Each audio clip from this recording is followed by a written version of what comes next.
Este vorba de o tehnologie militară, cu scopuri militare, care pur și simplu se cheamă organism modificat genetic. Nu are legătură cu alimentul. Are legătură cu o politică în care în agricultură noi, profesorii de agronomie, am fost obligați oarecum să acceptăm tot felul de instrumente inteligente, numite hibrid. Hibridul este o tehnologie militară, nu este tehnologie agricolă. În momentul în care accepti ca în țara ta tehnologii gen OMG, gen hibrid, să intervină și să înlocuiască soiul și rasele locale, înseamnă că practic lași o corporație, cineva care deține puterea, să-ți construiască destinul tău ca și popor. Să hotărească, de exemplu, că soia românească nu mai este bună. Că tot ce am creat în stațiune 100 de ani, l-am pus deoparte. Astăzi, dacă cauți soia românească, după ce am investit 100 de ani ca să o creăm, nu mai avem. S-au amuzat pe aceste tehnologii pe soia, pentru că porcul european și porcul mondial depinde de ea. După care și-au zis, cum ar fi la un popor sărac ca și România să ne amuzăm pe a modifica cartoful?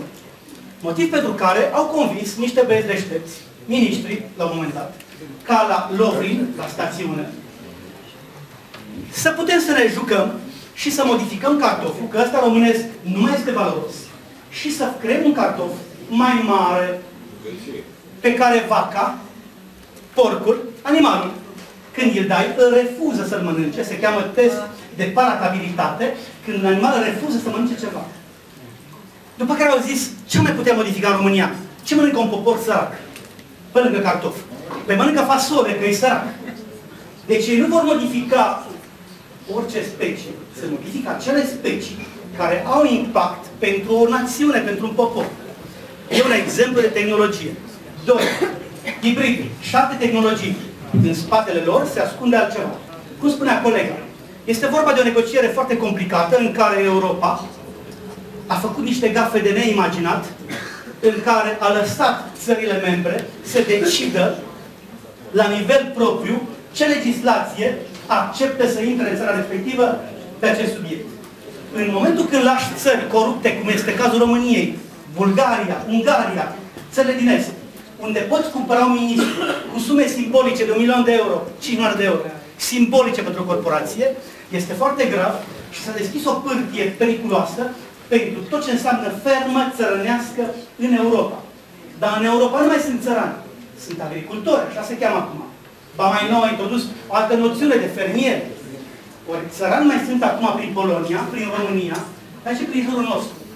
Ori țăranul român nu are informația, pregătirea, puterea de a se putea bate pe piață la un preț corect cu un produs care nu are legătură cu alimentul, are legătură cu chimia. În momentul în care alimentul animal sau vegetal i s-a modificat compoziția și de fapt în aliment nu mai se găsește natură, ceva din natură, ci se regăsește doar chimie pură, Pepsi, Coca-Cola și restul, în aceste momente, când deja pe componenta vegetală nu mai mănânci nimic din natură, mănânci doar chimie pe pâine, când deja în componenta animală, la carne, ți-am modificat procentual din câtă carne ai, 100% într-un kilogram de carne, tu nu mai ai 100% carne de la animal. Procentual ți-am adăugat apă, sare, prin tehnologii evidente. Deci vorbim de o abordare în care această sală de aici nu face față la o concurență directă cu niciun produs cu clor sau provenit dintr-o tehnologie care are scopuri militare și nu agronomice.